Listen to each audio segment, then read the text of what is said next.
We're still in a continuum of the Exodus, because the Exodus is concluded by Mashiach.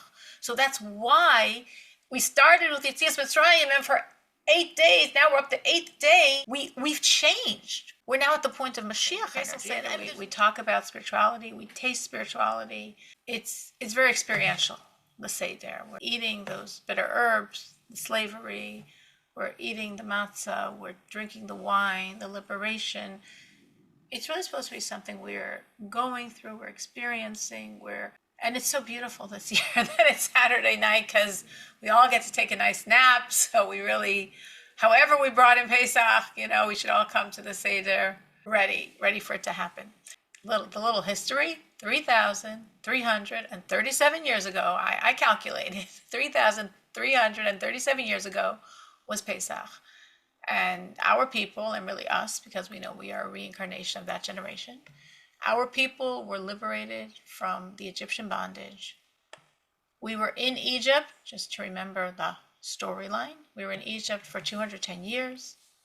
We were slaves for 116 of those 210 years. The harsh, horrific slavery that we know of lasted 86 of those 210 years, meaning the slavery gradually got more and more intense and it became really horrible, real cruelty the last 86 years. This was a tremendous kindness from Hashem, because as he promised, as Avram was told in the Bris Ben Absarim, the covenant between the pieces, that the Jews will be enslaved for 400 years. So we weren't enslaved for 400. We weren't even in Egypt 400. We were in Egypt 210. As I said, instead of 400 years of slavery, 116. And really, instead of 400 years of intense, oppressive enslavement, 86. But it was still 86 years. It was still a long time. And all of this was really to change us, to make us Hashem's people, for us to be able to leave Egypt, receive the Torah as free people, as Hashem's nation. So it says in the Megillah, it says, Megillah Esther, and the days shall be remembered and happen and done. So this means that when we remember these events, if it's Purim, if it's Pesach, Hanukkah, they're spiritually reenacted. So in Pesach, what we're spiritually reenacting is this divine benevolence. What brought the miracles then is reawakened by our remembering it, by our discussing it, by our talking about it, by our trying to extract our relationship to it.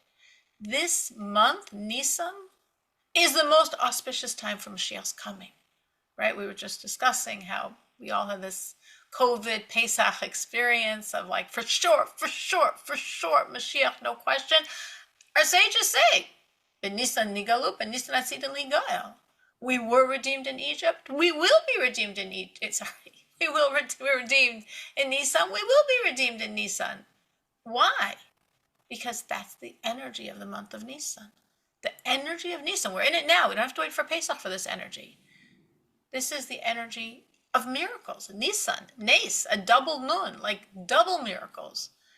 This whole entire month is the energy of miracles, the energy of undeserved kindness. That's what we can anticipate. That's what we can daven for. That's what we can assume is going to happen. That's the time. That's why the Jews left in Nisan. That's why our sages say Mashiach's coming in Nisan. And that's why, if we knew this saying of the sages or not, all of us were like, okay, it's COVID, it's Pesach. I mean, no question, no brainer. Of course Mashiach's coming. That's why. And we really are supposed to be feeling that every year, the entire month. So every day, we're really supposed to be leaving Egypt. Egypt symbolizes our limitations, our temptations, our obstructions, what blocks us from our own spirituality. And the manifestation of the liberation from Egypt is the liberation of the soul from the constraints of the physical environment. And when we, with Hashem's help, get out of our Egypt, when we really have a deeper relationship to Hashem and to Torah and to the commandments, it's like this enormous enslavement, this enormous spiritual anguish is removed. Because inside of us, inside of the Jew, we are not wired like non-Jews. Inside the Jew, there's an inner conflict between what's physical and what's godly. And we need to transcend that, to have freedom to have a sense of serenity, of harmony. That's our liberation. And the more we can embrace serving Hashem, and that becomes our life, the more we escape Egypt, the more we transcend this inner conflict. And that's really a prelude to the freedom and peace the entire world is going to experience with Mashiach. It's all a really intense getting out of Egypt. That's what really is happening. Shira? Um, are there, okay, so each day of Pesach, are there different like energies that you can release, or is it all the same thing? So anything a In terms person of is in holding on terms of to. your own liberation? Like I think I forgot what holiday it was, but you said it was Pesach. You said each day has a different energy that if you tap into, it's easier to whatever goal you're working on to, I guess, release or be able Achieve. to achieve. Yes. Yes. So is this also with Pesach, or is the whole, the whole time is just about liberating So yourself? it is true. Every day has a different energy. And what I do personally, I wasn't going into this, but yes, I think this is sort of what you're asking. What I do personally before Pesach, I do it before, I can't when Pesach is happening, too much is happening, too many people. That's not the time to contemplate and go inward and figure these things out. So I try beforehand to decide this year what I need to have Yetzias Mitzrayim from, what I want to get out of, what I want my liberation to be, what I want to focus on. And I could pick one thing, I could pick a few things, and I focus. And I try to be, that should be my focus point. I mean, liberation in general, freedom, escaping my boundaries, but like very specifically what I'm working on, what I need to get freedom from. Now, I never did it as you're suggesting. I don't think so. They've ever picked 8 different goals, one per day. But definitely there is the energy of each day. No, meaning is each day different? Does it offer something different, or is it all just Well, liberating it's all, yourself? so every day overarching is liberation, and then different days have different special energies. One way of understanding the energy of that day is the Sphira count, right? We start the Sphira count on the second night. So from that second day of Pesach, meaning this year will be starting Sunday night, Monday will be the second day of Pesach, there's the energy of kindness, right? Chesed. And then the next day is the energy of strength. And then it goes through all the 7 emotions. So every day is flavored by that energy. So one could, as they say the Sphira, one should, as they say the Sphira, the night before, think about that energy and how that energy reflects liberation. So that is 100% true, and it's 100%. We're actually supposed to do that every day of Sphira, is really try to live with that energy and understand that energy is affecting the day. Also, we have the days that are the strongest for our freedom, which is the days of the Yontif itself. We have the first 2 days and the last 2 days. And of those days, it's actually like a crescendo effect. I know for a lot of people, post Seder, okay, not that the holiday's over, but the ritualized spiritual part of the holiday is over. Now we just let's eat, or let's go on holiday trips, or let's enjoy family, which is a beautiful part of Pesach. And but the spiritual part was like the Seders, but that's actually not true. Actually, the energy is building and building and building. So we have the first 2 days where we're very focused on the Seders as guiding and directing our Yetzias Mitzrayim in terms of remembering and making it happen again, as I was saying before, Hayamim Ha'elu Niskarim V'Nasim, as we remember, we spend a lot of time that entire 2 days, like all the Divrei Torah, all the beautiful explanations. You don't have to cram them all into the Seder. You can have every meal of Pesach. So we have a lot of that the first 2 days. The second day of Pesach, also another energy bringing in talking about bringing in, is the energy of Esther, because that's when Esther went to Ahasuerus. That's when Haman was hanged. That's when Esther had her second and very significant feast. Our custom is to have something special at the meal in honor of Esther to remember her. So that's a special energy of the second day. The last 2 days of Pesach, again, it's building, building, building. So the last 2 days are spiritually the most intense days, because we're told the first 2 days are like Yetzias Mitzrayim. The last 2 days are like Mashiach. So it's even more intense energy. The seventh day of Pesach, of course, is Kriyas Yamsuf.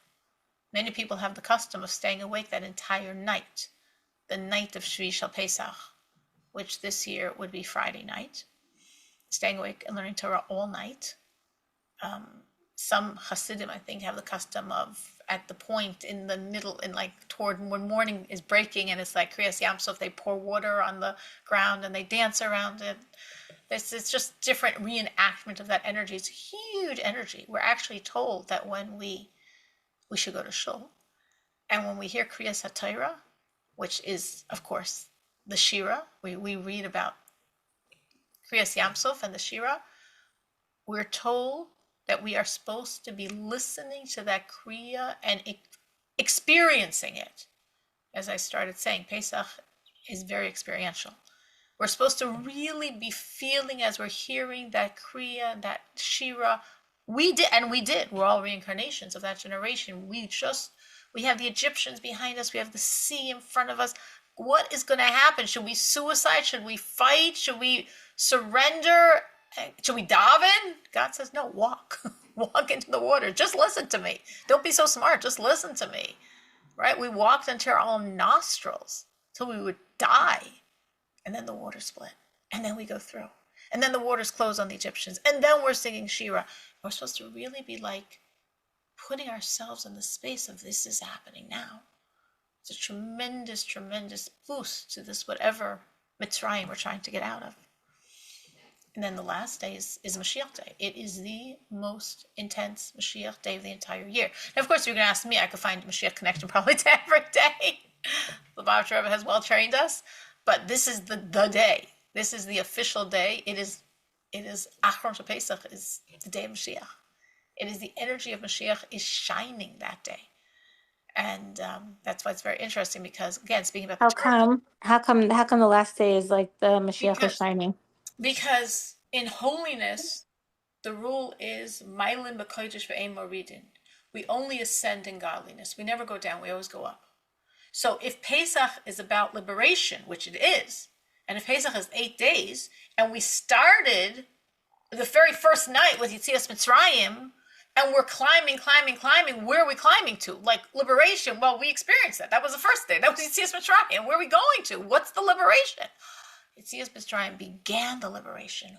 Since we left Egypt, we've been walking to Mashiach. We're still in a continuum of the Exodus, because the Exodus is concluded by Mashiach.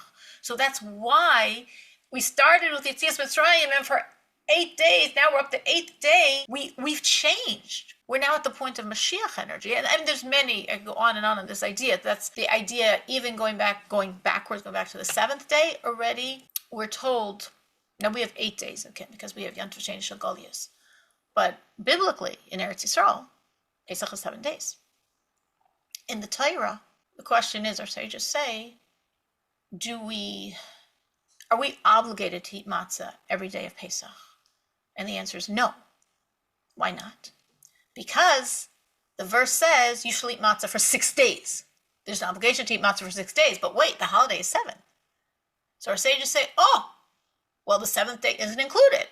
So therefore, on the 7th day, you don't have to eat matzah. You can't eat chametz, of course, but you don't have to eat matzah if you don't want. And then our sages say, wait, if something's part of a group, and there's an exclusion to that thing, there's an exclusion to the entire group.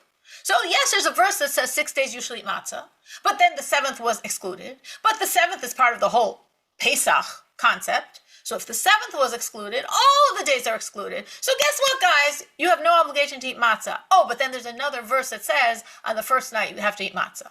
So for the Seder, you have to eat matzah. That's a separate obligation. But the rest of Pesach, again, obviously we wash because we have meals and we eat matzah. from a legalistic perspective, you're exempt besides the first night, which of course in Golos means the first 2 nights.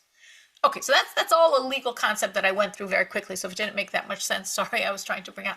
The spiritual point behind it is, wait a minute. So all of Pesach, eating matzah, besides the Seder, is rishus. It's optional. Where do we learn that from? We learn that from Shvi Shel Pesach. We learn that from the 7th. Because remember, since the 7th is exempted, therefore the whole thing is exempted. Therefore, why? Because by day 7, when we've had an entire week of Yetzias Mitzrayim, right? We've been working on our Yetzias Mitzrayim since the first moments of Pesach. And we're getting better and better at it. We're going higher and higher. At this point, we have such freedom, matzah could be optional. Meaning, if you're not in such a good space, God has to say, you have to do it. Because he doesn't say you have to. We're not going to do it. But when you get stronger and closer in your relationship, Hashem says, it's your choice. Do what you want to do. We're so close. I'm not telling you you have to do this. I'm trusting you to make the right choice. And as Jews, we make the right choice and we eat matzah. Like by Mashiach, it says ultimately at a certain point in Mashiach, all mitzvahs will be rishus. It says mitzvahs b'teilus la'asid lavo. Mitzvahs are nullified by Mashiach. What do you mean we're not going to keep Pesach and we're not going to make a bracha before we eat? And Shabbos we're going to go swimming at the beach? No. We'll do the mitzvahs, but they'll be optional. Why are they be optional? When I'm doing them, you make them optional? They'll be optional because we will be so close to Hashem. Hashem is not going to command us. It's not that type of relationship anymore. You don't command yourself. You don't command when you're so close to it's like one entity. So when we reach that point in Mashiach, mitzvahs b'teilus. It's rishus, it's optional. If you want, of course. And we will all want, but we won't be commanded anymore. So similarly, again, Shvi Shel Pesach, when we're that high, when we've experienced a week of liberation, matzah, it's rishus. Do it if you want. And then from there, we go to the last day of Pesach.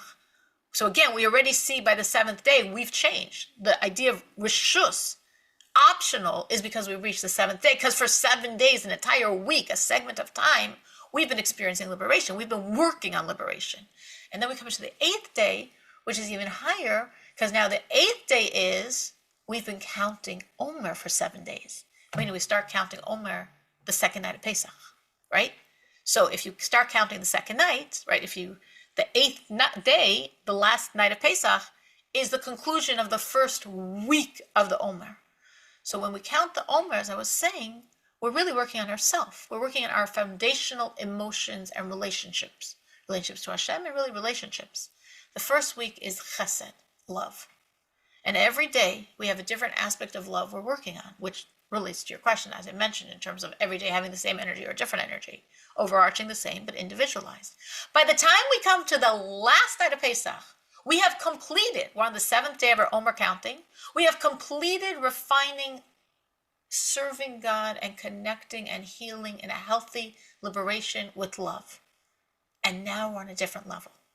That's why people that are careful, like we are incredibly careful, the entire Pesach of not getting the matzah wet. So different people have different customs with that. Some people get the matzah wet, no problem. And some people won't dunk their matzah in soup, but they would put cream cheese on their matzah, that's a different issue. And people like us, we eat matzah with no other food, and then we finish eating matzah, and then we eat the rest of the meal. And there's no more matzah. Matzah is eaten when there's no food around, and when there's food around, there's no matzah around. So we are scrupulously, intently careful not to have the matzah contact any food. And when it comes to the last day of Pesach, people that the entire Pesach have this care, we eat matzah with everything. Why? And we were careful the whole Pesach. We were crazy careful the whole Pesach. And suddenly, make matzah balls, dunk matzah in every single food, because it's reflecting the spiritual reality that now that we've experienced this whole Pesach, now that we have had completed an entire week of the Omer count and we've refined ourselves, now we have no fear the matzah will rise. In other words, the whole idea of not eating matzah with food is because there's a fear. What if, God forbid, somehow crazy situation and there was a piece of that matzah that wasn't completely baked and it came in contact with a liquid and then it became chametz. So for that, Could that ever happen? Who knows? I don't know. Once in a year, once, I don't know how the odds. But for that very, very remote possibility, we do not eat matzah with anything the whole Pesach. But when we come to the eighth day, because spiritually we are so strong now, we have experienced 7 days of Pesach.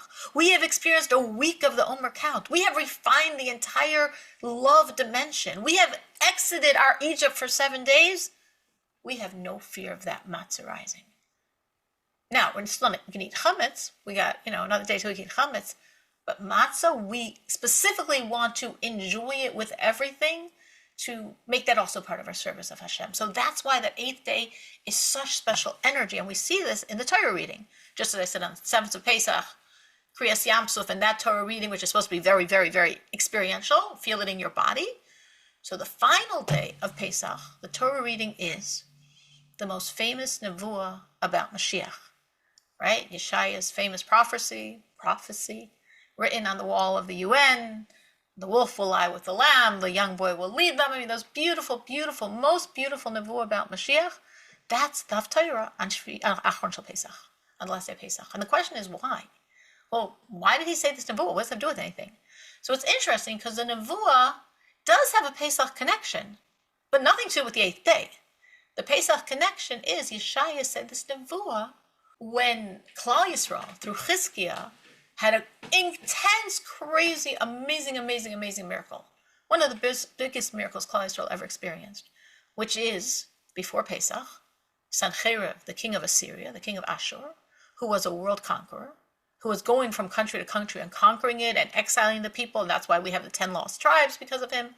So he came to the gates of this small little country of Judah, the southern half of the Jewish people, because they had split quite a while before, and the northern kingdom, which was much stronger and more powerful and not as connected to Hashem, had already been conquered by Sancherib and sent into exile.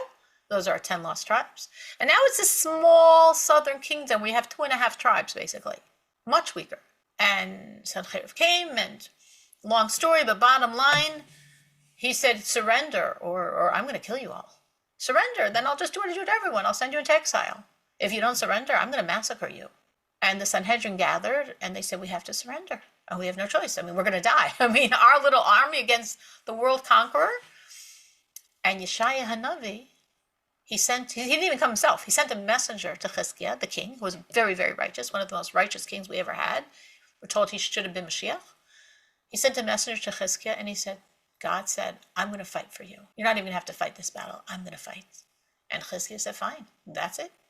We're not giving in. God's taking care of it. And the deadline, so to speak, was the first night of Pesach. And it's very interesting because Chizkiah said, Hashem, I'm very tired. He had also recovered from a fatal illness, very weak. I'm not even going to daven. I'm not going to say to him, I'm trusting you, God. I'm going to sleep and you're going to take care of it. Which is such an intense, me, I would have been, saying to him all night, a mess. He went to sleep calmly. And it says that Hashem sent the angels and destroyed the entire army of Sancherib. So in response to that, Yeshaya said this beautiful, beautiful nevuah about Mashiach. So really, if we're saying this Haftarah because of the historical context, it should be the Haftarah of the first day of Pesach. But our sages put it on the last day because it's the most essential nevuah of Mashiach, and the last day of Pesach is Mashiach's day. And that's why the Baal Shem Tov, he started a concept that at the end of the last day of Pesach, like if it was Shabbos, we would call it Shalosh Shudas time, but it's not Shabbos, but the end of the day, he started a custom of eating a meal, like a meal, to end the holiday with a gathering, with a meal, to take the energy of Pesach and extend it into the rest of the year. And the fifth Lubavitcher Rebbe made this more like almost ritualized. They said, obviously we have to have matzah, it's a meal. And he said, everyone has 4 cups of wine. So it's almost like we're reenacting the Seder. We have the matzah, we have the wine, no more.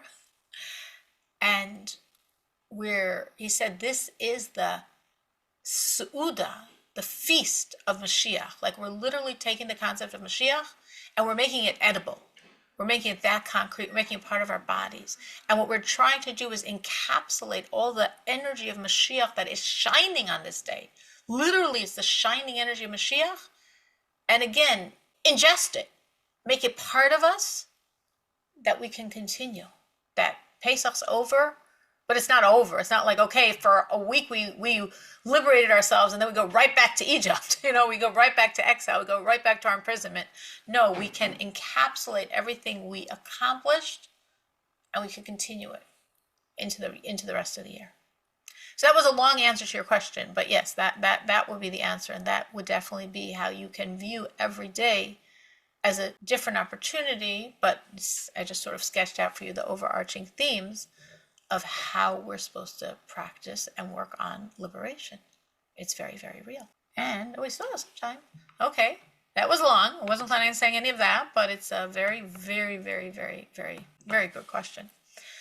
What was I planning on talking about? I was planning on mentioning the idea of matzah because it's super important, as we were just talking about, eating matzah. Eating matzah is literally, again, Pesach is supposed to be a very physical experience. The Seder is a very physical experience. As I was just saying now, the last day of Pesach, we have a meal, a feast to ingest the energy of Mashiach. It's all supposed to become a very physical experience. So literally throughout Pesach, as we eat the matzah, the whole, of course, especially the Seder, and within the Seder, especially when you eat the afikomen, but really every single time you eat matzah, the entire Pesach, we're eating faith, we're eating godliness, we're eating humility, right? It's humble. It's just flour and water. Our simple, selfless bond with Hashem. The key to freedom is humility. Once a day, I'm going to make sure to eat the matzah, and I think about it. Again, by us eating matzah, it's just eating matzah. Like we don't eat with anything else. So you're very focused. You're eating matzah. I'm eating godliness. I'm eating faith. I'm eating humility. I'm eating the food that's going to help me attain my freedom.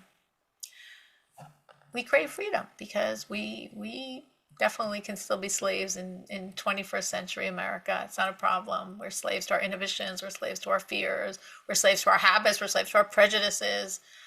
Souls can be imprisoned in selfishness and laziness and indifference. Right? Pesach in the English, we say Passover. It's the ability to pass over all these obstacles to inner freedom. And when we read the Haggadah by the Seder, we really want to read it in the present tense. Whenever it talks about Egypt, it means limitations.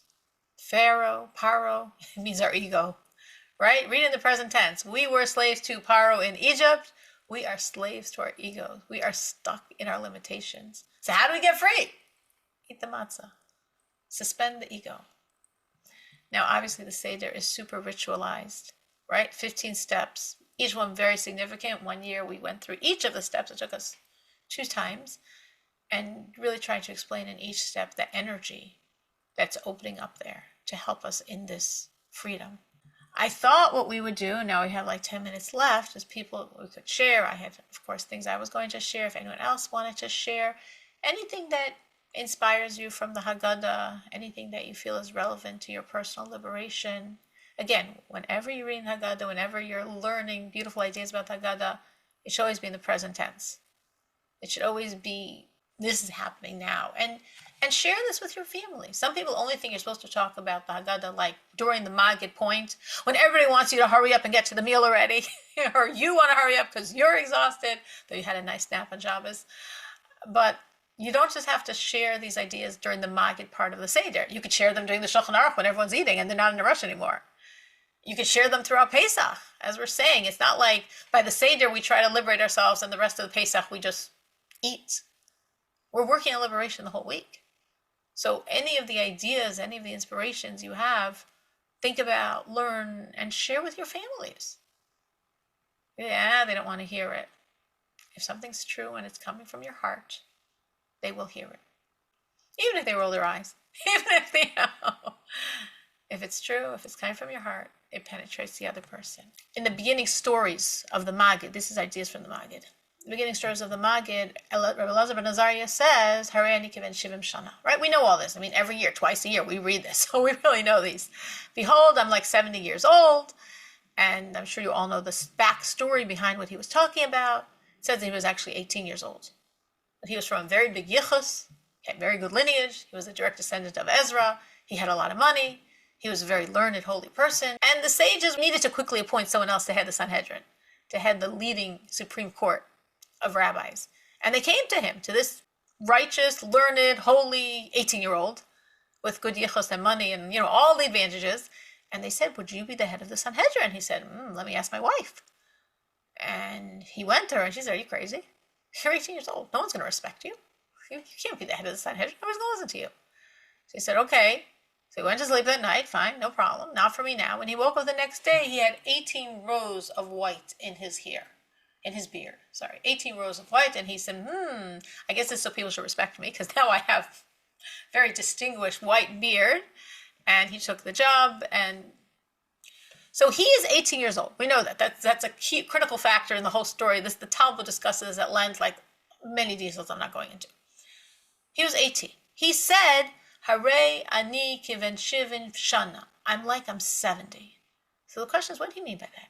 Did he mean because he has these 18 rows of white, he looks so old? And he was saying, I'm 70. Why is nobody listening to my opinion? I mean, I'm putting in my words. He said it slightly different. But that was his point. I have a certain understanding of this verse, and nobody's listening to me. I'm 70. Why aren't you listening to me, guys? So what's he getting so upset about? I mean, he wasn't 70. He was 18. You're an 18-year-old with a white beard. You're still 18. So Kabbalistically, it's explained that when he said, I'm 70, it's because he knew that he was a reincarnation of Shmuel Hanavi. And Shmuel Hanavi, one of the greatest leaders of the Jewish people, passed away when he was 52. So Shmuel Hanavi was 52 when he passed away. Elazar ben Azariah is 18. 52 and 18 is 70. So he's saying to his contemporaries, why are you not listening to my voice? I'm not an 18-year-old who has a white beard. I'm 70. I lived 52 years as Shmuel Hanavi. Now I've lived another 18 years as Elazar ben Azariah. I'm 70 years old. You should be listening to what I'm saying. So why am I sharing this? Lubavitch Rebbe brings out an incredible point that I think is worth sharing, which is what you see from this so strongly is he literally felt, you have to look at me differently because I'm 70. All those 52 years of Shmuel Hanavi are part of my reality. I'm not 18, I'm 70. And the Rebbe says that's the message for every one of us. We have all been here many, many, many times. We've discussed that. We know that. We know this very well. We've all had many reincarnations. We're really old. We've lived many lifetimes. And all of those lifetimes are part of our arsenal. All of those lifetimes give us strength. Just like Elazar ben Azariah is saying, you should listen to my voice. It's the voice of a 70-year-old. We have the strength of who knows how many lifetimes inside of us. Who knows how much service of Hashem we've done over all these lifetimes. And why is that really important, I think, to remember? Because a lot of times life throws at us really huge challenges, especially now because Mashiach has to come. So it's like, this is the end of the line. So everything's getting very compressed. Life throws at us huge challenges. And we're like, whoa, Hashem, I know you only give a person what they can handle, but I think you I don't know what here. Overestimated me, there's no way I can handle this. And the truth could be that maybe there's no way you can handle this. But it's not just you. You're so different than what you understand. You're so much stronger than you understand. All those lifetimes that you lived are part of your current arsenal. All of our strengths are huge. We are such huge, powerful souls. We are so much bigger than we realize. And however many years we are, those are our years. We have those muscles. We are far stronger than we realize. And when life is life and does things to us, and we're like, whoa, how am I going to get through this one? I'm super powerful. Elazar ben Azariah was 70. I am hundreds of years old by now with lots and lots and lots of strength. We're told, we went down to Mitzrayim, and we're told, it says Hashem said, I see you, misposes b'damayich, drenched within your bloods. I say with your bloods you're going to live. So sages say, what's going on? What bloods are we talking about? And we're living with our bloods. Because of our bloods we're going to live.